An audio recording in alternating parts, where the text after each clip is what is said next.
Hi everyone, my name is Rex Oliveri. This is your video replacement for that orientation. And otherwise, here's some of my contact information and let's get started. All right, so here's my contact information. My phone number's there, my email's there. I am overly addicted to my cell phone. I shouldn't admit it, but I am. And so please don't be shy about contacting me. I will get back to you very, very quickly. And students sometimes get a little scared because I'm swinging swords and I have helmets on and all kinds of crazy stuff. I'm flexible. Just let me know what I can do to help, and I will make a way to help. Quick little agenda. I want to talk about who I am and why I chose to teach history. I want to do some curriculum overview and emphasis, and really just three things that you need to know. So to start off, my name is Rex Oliveri. I'm a Santa Cruz local. I grew up, I went to Shoreline Middle School and Soco High. I chose to teach history because I hated history in middle school and high school. I thought it was the worst, and I came from a family that should have loved history. My brother was a double history major at UCSC. My father watches documentaries all the time, has a whole library filled with historical books. If anyone left middle school and high school loving history, it's me, and yet I hated it. And I basically bounced around colleges trying to figure out what I wanted to do after high school until eventually I ended up at West Valley Community College trying to be a court reporter because they make good money, and that's what my mom did. And one day someone said, "You know, Rex, you can't talk if you're in court." And I went, uh-oh, I got to totally change my plan now. So then I walked around West Valley looking for a class to jump into. It was about the third week of the quarter. And to this day, I don't know why and what filled me with courage to do this, but I knocked on a door where this, I now know his name was Professor Juarez, was giving a lecture. What interested me originally was he was standing up there just straight up yelling at his students, and not about putting away your cell phone or do your homework. He was yelling at them about history. And so he opens the door up a little crack just so his eye can fit through, and he says, "What?" And I say, "My name is Rex Oliveri. I'm 20 years old, and I don't know what I want to do with my life. But I promise if you let me into this class, I will get an A." And so for some reason, he let me in. And his whole philosophy on history was it's a debate, it's a conversation, it's the telling of these stories that get us to the modern day. And after his class, I was so excited to take more history classes that I ended up getting my bachelor's degree in history from San Jose State. And then I was left going, okay, what do I do now?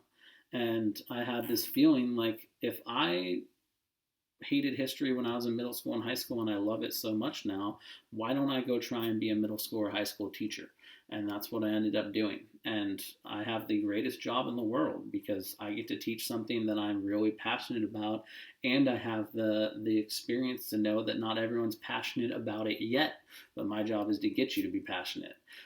Curriculum overview and emphasis. My job is to teach the history of the entire world over 2,000 years, and I get 180 days to do it in. It's a problem.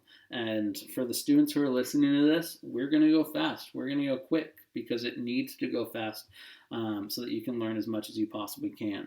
We start with Rome, then we go to the Middle Ages, then we teach about Islam, then we go to the Renaissance, the Reformation, the Age of Discovery, which is all kind of European-centric ideas, and then we do Central and South America, West Africa, China and Japan thrown in there, and then we get back to Europe with the Enlightenment that really sets the foundation of our country today.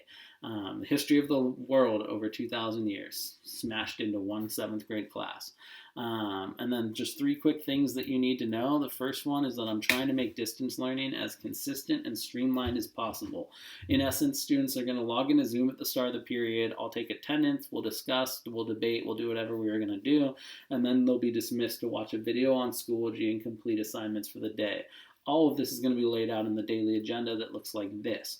If you click the lessons agenda here in the 7th grade class folder, it'll lead to something that looks like this. And so if you're in first period, you just click first period link for Zoom. It'll open up Zoom. We'll do what we're going to do in Zoom, which for today is that quotes worksheet. Then you're going to come back and you'll get dismissed from Zoom to watch a quick video here. I just made it today, but I haven't linked it into this yet. And then once the video is finished, you're going to complete another assignment. That's the agenda, and I'm going to try and set it up like that each day so you know exactly what you're doing. And then second thing, homework. There really shouldn't be any outside of the normal school day. You might have to work on some stuff after lunch outside of the class period, but if you're sitting there and it's 6 o'clock at night and you're still working on history homework, something is wrong. If it's taking you more than like an hour outside of the normal class time, then something is wrong.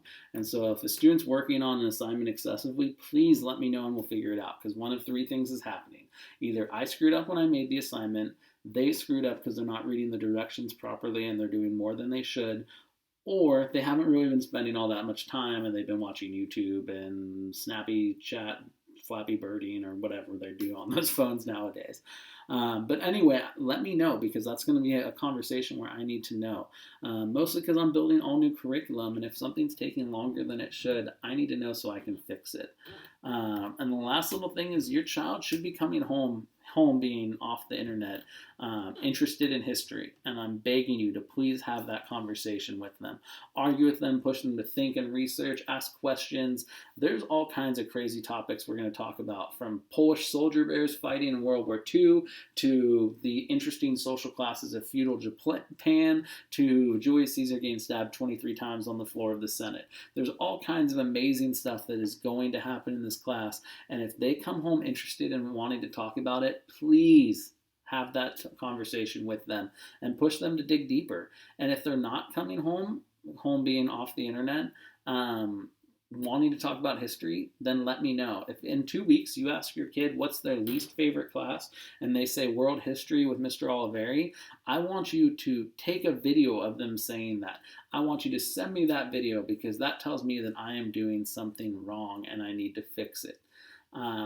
Beyond that, if you have any questions, please send me an email. And otherwise, thank you for your time. That's really the end of my presentation, and I look forward to getting started working with your kids on Thursday or Friday. Have a good day. Bye.